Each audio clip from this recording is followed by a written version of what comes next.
Hello students. 22 जनवरी shift 1 का paper खत्म हो चुका है। और ये पेपर कैसा था, इसकी डिफिकल्टी लेवल, सभी सब्जेक्ट के बात करेंगे। और कौन से चैप्टर का आपका वेटेज ज्यादा देखने के लिए मिला उसके ऊपर भी मैं बात करूंगा, जिससे कि नेक्स्ट शिफ्ट में जिन भी स्टूडेंट्स को एग्जाम देना है उनको थोड़ा बहुत हेल्प मिल सके। ओके।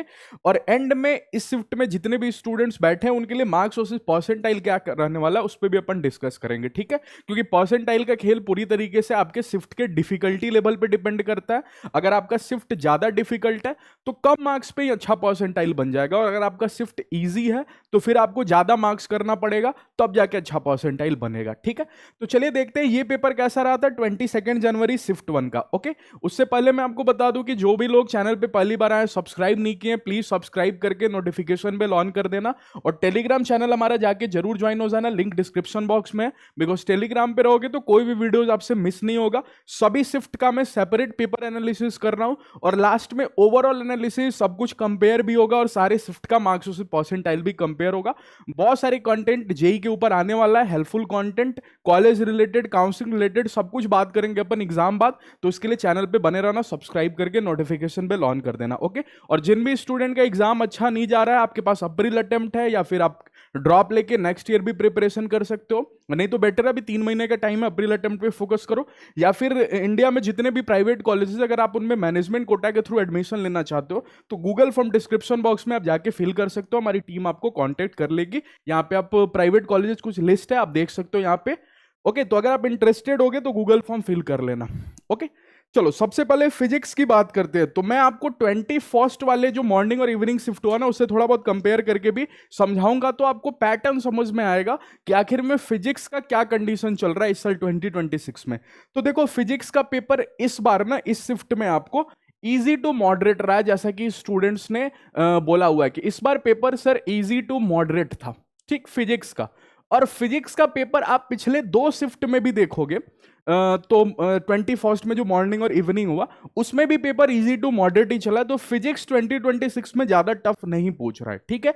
लेकिन इस शिफ्ट में क्वेश्चंस तो मॉडरेट थे, क्वेश्चन कुछ इजी भी थे, लेकिन सबसे इंपॉर्टेंट बात आपको मैं समझा दूं कि क्वेश्चन लेंदी था, ठीक है। लेंदी मतलब, कहने का मतलब कि सॉल्यूशन काफी लंबा हो रहा था उसका, काफी ज्यादा कैलकुलेटिव था, जिससे कि स्टूडेंट्स को टाइम ज्यादा लग रहा है। अब पेपर इजी हो, मॉडरेट हो, डिफिकल्ट हो, अगर आप सारे क्वेश्चन अटेम्प्ट ही नहीं करोगे तो फिर क्या ही फायदा इजी और मॉडरेट होने का। ओके। तो ओवरऑल अगर बात करोगे ये सभी चीजों को भी कंसीडर करके कि लेंदी था, कैलकुलेटिव था, तो पेपर भैया टफ ही मैं कंसीडर करूंगा। लेकिन हालांकि क्वेश्चन इजी टू मॉडरेट था, क्वेश्चन ज्यादा टफ नहीं पूछा हुआ था इस शिफ्ट में, लेकिन काफी ज्यादा लेंदी था, जिससे कि बच्चों ने पूरा क्वेश्चन नहीं अटेम्प्ट किया है फिजिक्स का, काफी ज्यादा टाइम ले रहा था, ठीक है। तो टाइम टेकिंग था।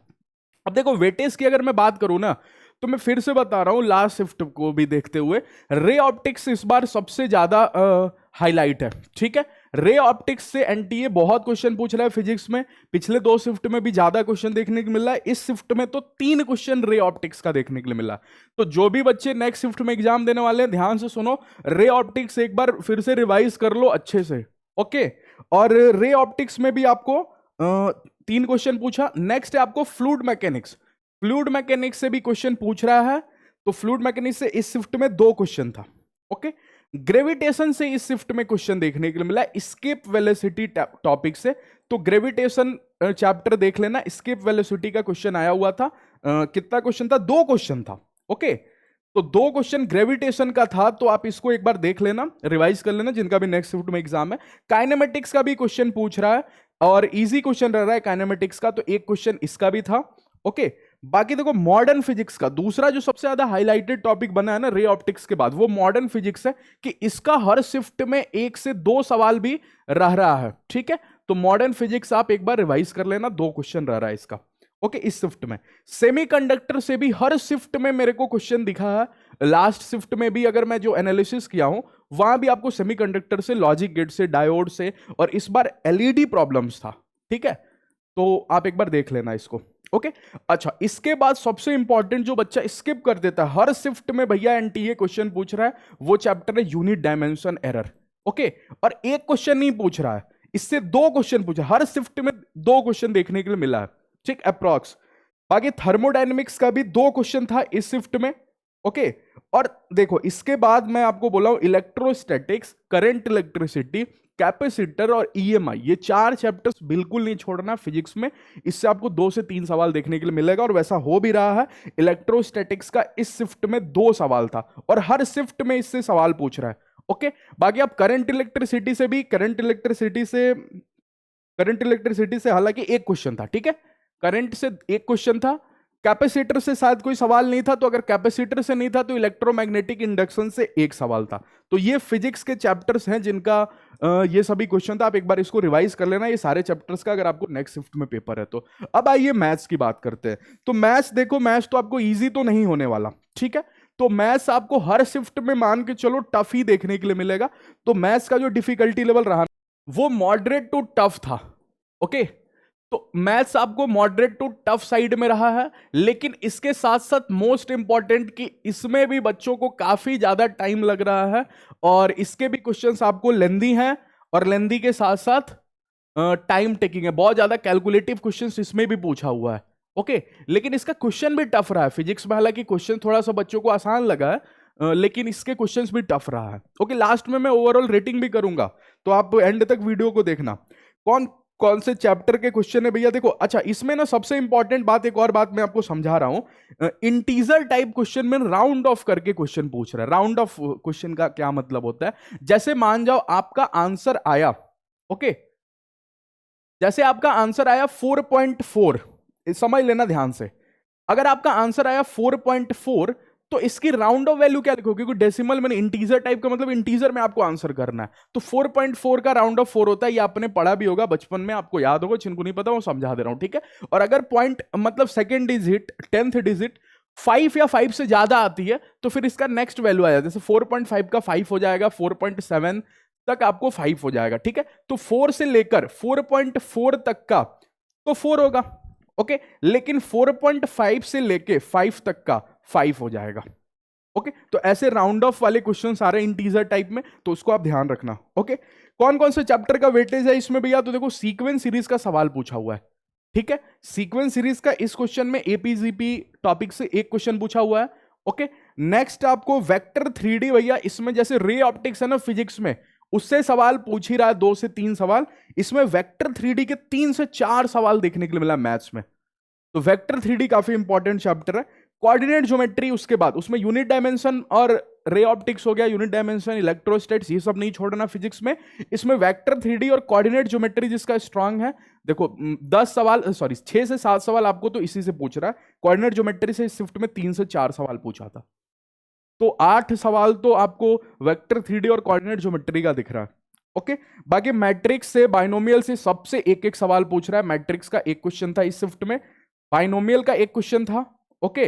और ये सभी इजी क्वेश्चंस रह रहे हैं compare to vector 3D coordinate, इसके थोड़े टफ क्वेश्चंस होते हैं, ओके। पीएनसी प्रोबेबिलिटी, ये मैं आपको बोल रहा हूं, ये नहीं स्किप करना क्योंकि इसका हर शिफ्ट में क्वेश्चन पूछ रहा है। पीएनसी का एक क्वेश्चन था, प्रोबेबिलिटी का एक क्वेश्चन था, और इसके थोड़े से इजी होते हैं कंपेयर टू ये सभी चैप्टर्स। तो पीएनसी प्रोबेबिलिटी आप एक बार जरूर देख लेना, ओके। इनडेफिनिट इंटीग्रेशन का सवाल नहीं होता है ज्यादातर शिफ्ट में, लेकिन इस शिफ्ट में आपको इनडेफिनिट से भी एक क्वेश्चन था, ठीक है। तो इनडेफिनिट के हालांकि उतने सवाल नहीं पूछा जाता है, क्योंकि इनडेफिनिट से पूछने से बढ़िया आप डेफिनिट पूछ लो, उसी में इनडेफिनिट भी कवर अप हो जाएगा। तो डेफिनिट का एक सवाल था, ठीक है। डेफिनेट इंटीग्रेशन का सॉरी 2 क्वेश्चन था, तो डेफिनेट का अच्छा खासा वेटेज था। अच्छा, दूसरा आपको डिफरेंशियल इक्वेशन से भी एक क्वेश्चन था, तो ये मैथ्स के कुछ चैप्टर्स थे जिसका वेटेज था, ओके। चलिए नेक्स्ट बात कर लेते हैं केमिस्ट्री के ऊपर। तो केमिस्ट्री इस साल ना मैथ्स के बाद सबसे ज्यादा टफ लग रहा है बच्चों को, ओके। केमिस्ट्री हर बार आपको इजी स्कोरिंग रहता है, लेकिन इस बार केमिस्ट्री रैंक डिसाइडर बन गया है। कहने का मतलब यह कि केमिस्ट्री जिसने ज्यादा अटेम्प्ट कर लिया ना, उसकी अच्छी परसेंटाइल जरूर बन जाएगी। क्यों केमिस्ट्री हर शिफ्ट में आपको टफ रहा है। इस शिफ्ट में आपको मॉडरेट पेपर था, ठीक है, केमिस्ट्री का मॉडरेट था, साथ में आपको लेंदी भी पेपर था, ओके। तो केमिस्ट्री भी टफ था। तो भैया इस शिफ्ट में तो तीनों सब्जेक्ट लगभग लेंदी था, इसीलिए थंबनेल पे मैंने लिखा है कि ये शिफ्ट अभी तक का, जो कल का फर्स्ट शिफ्ट हुआ 21 जनवरी का, वो सबसे टफ था। इवनिंग शिफ्ट वाला फिर थोड़ा आसान हो गया, और 22nd का फर्स्ट शिफ्ट आपको कंपेरेटिवली इन दोनों के कंपेयर में सबसे ज्यादा टफ था। हालांकि क्वेश्चन इसके मॉडरेट है लेकिन पेपर लेंदी है, बच्चे ने पूरा अटेम्प्ट नहीं किया, ठीक है। अच्छा, इसमें बात करो तो देखो ऑर्गेनिक इनऑर्गेनिक ये सब आपको जान के कोई फायदा भी नहीं होगा क्योंकि हर शिफ्ट में पैटर्न अलग रह रहा है। ओके, इस शिफ्ट में आपको ऑर्गेनिक का वेटेज ज्यादा था। पहला शिफ्ट हुआ जो उसमें पहला दोनों शिफ्ट में कल का उसमें इनऑर्गेनिक का ज्यादा वेटेज था और इसमें देखो ऑर्गेनिक का वेटेज ज्यादा है फिजिकल और इनऑर्गेनिक के कंपेयर में। फिर फिजिकल का वेटेज था और इनऑर्गेनिक का फिर था, ठीक है। तो इनऑर्गेनिक इसका कम हो गया। तो ये पैटर्न आपको समझ के कोई फायदा भी नहीं, आपको तीनों पे इक्वली टाइम देना होगा, तीनों को इक्वली ही वेटेज आप मान के चलो, क्योंकि कौन से शिफ्ट में किसका ज्यादा होगा किसका कम होगा प्रेडिक्ट नहीं कर सकते। वो एनटीए आपको हर शिफ्ट में अलग अलग रख रहा है, ठीक है। अच्छा, कौन कौन से चैप्टर का वेटेज रहा, तो देखो इस शिफ्ट में ना थोड़ा सा बच्चों को ये लगा होगा कि मोल कॉन्सेप्ट का भी क्वेश्चन इतना पूछ सकता है क्या। हाँ, तो मोल कॉन्सेप्ट का इस शिफ्ट में 3 क्वेश्चन देखने के लिए मिला, मोल कॉन्सेप्ट जैसे चैप्टर, इसलिए बोल रहा हूं कि ऑर्गेनिक और फिजिकल का वेटेज ज्यादा था इस शिफ्ट में। ओके, अच्छा, जनरल ऑर्गेनिक केमिस्ट्री जो कि ऑर्गेनिक का चैप्टर होता है, 2 सवाल देखने के लिए मिला था, जनरल ऑर्गेनिक केमिस्ट्री थे। ब्लॉक्स आप बिल्कुल नहीं छोड़ना, ब्लॉक्स इंपॉर्टेंट है। इनऑर्गेनिक में हर शिफ्ट में आपको ब्लॉक से क्वेश्चन पूछ रहा है, इसमें डी ब्लॉक से क्वेश्चन पूछा था 2 क्वेश्चन। ओके, अच्छा, कोऑर्डिनेशन कंपाउंड फिर से बोल रहा हूं ये भी नहीं छोड़ना, हर शिफ्ट से क्वेश्चन रह रहा है, तो कोऑर्डिनेशन का इस शिफ्ट में आपको 1 क्वेश्चन देखने के लिए मिला है। ओके, आयोनिक इक्विलिब्रियम भी हर शिफ्ट में क्वेश्चन पूछ रहा है, इससे इस शिफ्ट में आयोनिक का 1 क्वेश्चन था। ओके, 1 क्वेश्चन आयोनिक का। केमिकल काइनेटिक्स का क्वेश्चन था 1 क्वेश्चन, सॉरी केमिकल काइनेटिक्स का 2 क्वेश्चन था। ओके, तो ये फिजिकल केमिस्ट्री का देखो अच्छा खासा वेटेज है इस शिफ्ट में। बायोमोलिक्यूल ऑर्गेनिक का 1 क्वेश्चन था। ओके, तो बायोमोलिक्यूल तो थ्योरी बेसिस होता है, पढ़ लेना एक बार, 1 सवाल हर शिफ्ट में रह रहा है। केमिकल बॉन्डिंग से 1 सवाल था और थर्मोकेमिस्ट्री से 1 सवाल था। इनऑर्गेनिक का वेटेज थोड़ा सा इस शिफ्ट में कम था, ठीक है, कंपेयर टू जो पिछले शिफ्ट्स हुए हैं, और आपको थर्मोकेमिस्ट्री से 1 क्वेश्चन था। तो देखो सारा वेटेज ना मैं आपको डिटेल में बता रहा हूं, जितने क्वेश्चन जितने चैप्टर्स का आइडिया लग पा रहा है सब कुछ मैं आपको डिस्कस कर ले रहा हूं। चलिए, पसंद आ रहा हो तो प्लीज लाइक कर देना, सभी शिफ्ट का मैं डिटेल में एनालिसिस कर रहा हूं। ओके, चलिए अब बात करते हैं ओवरऑल के आखिर में 22 जनवरी को शिफ्ट 1 में जो पेपर हुआ है मॉर्निंग शिफ्ट में, उसकी ओवरऑल डिफिकल्टी लेवल क्या रही है। तो देखो तीनों सब्जेक्ट इसमें आपको डिफिकल्ट फेज में रहा है। ओके, अगर आप मैथ्स की बात करोगे तो मैथ्स आपको डिफिकल्ट टफ रहा है और टफ के साथ साथ आपको लेंदी भी रहा है, ठीक है। अच्छा, फिजिक्स आपको बात करो तो फिजिक्स जैसा कि मैंने आपको बोला मॉडरेट था और मॉडरेट के साथ लेंदी था, ठीक है, लेंदी भी था। और केमिस्ट्री की बात करोगे तो केमिस्ट्री अभी आपको मॉडरेट एंड लेंदी था। तो तीनों सब्जेक्ट बच्चे को लेंदी तो कम से कम था ही, कैलकुलेटिव भी था और टाइम टेकिंग भी था।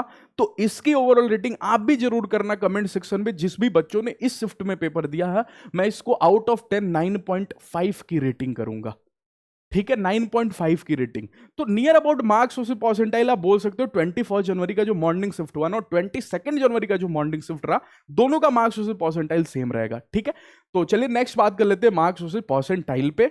तो ओवरऑल डिफिकल्टी लेवल इसका अगर बताऊं मैं आपको तो ओवरऑल डिफिकल्टी लेवल भैया टफ था ये पेपर, 22 जनवरी मॉर्निंग शिफ्ट का पेपर। ओके, तो ये टफ पेपर में आया, तो मार्क्स उसे परसेंटाइल पे इसका इफेक्ट पड़ेगा, कम नंबर पे आपको अच्छा परसेंटाइल देखने के लिए मिल जाएगा। तो सबसे पहले देखो 99 परसेंटाइल के लिए 170 से 175 पे आपको 99 परसेंटाइल दिख जाएगा। 98 परसेंटाइल 160 से 165 पे बन जाएगा। 97 परसेंटाइल आपको 150 से 155 पे बनेगा। 96 परसेंटाइल के लिए 135 से 145 स्कोर पे। 95 परसेंटाइल आपको 120 के अप्रॉक्स अगर आपका मार्क्स आ रहा है तो 95 परसेंटाइल। और 93, 92, 91 आप यहाँ पे देख सकते हो, 115 नंबर के करीब में आपको 94 परसेंटाइल बन रहा है।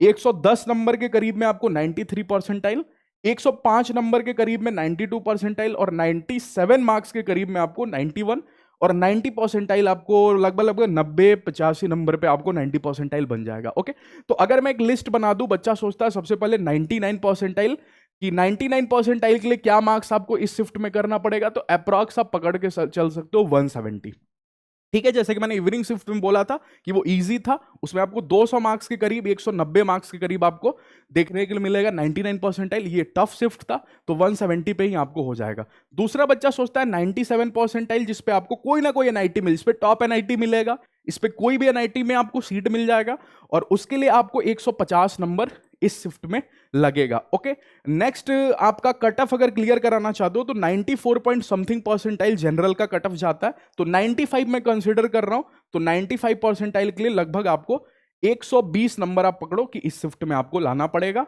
और 90 परसेंटाइल जिससे कि आपको अप्रैल अटेम्प्ट में कम से कम कॉन्फिडेंस मिल जाए, 90s में आप आ जाओ, उसके लिए आपको 90-85 नंबर के 85 के करीब में आ रहा है। तो ये परसेंटाइल का लिस्ट है इस शिफ्ट के स्टूडेंट्स के लिए।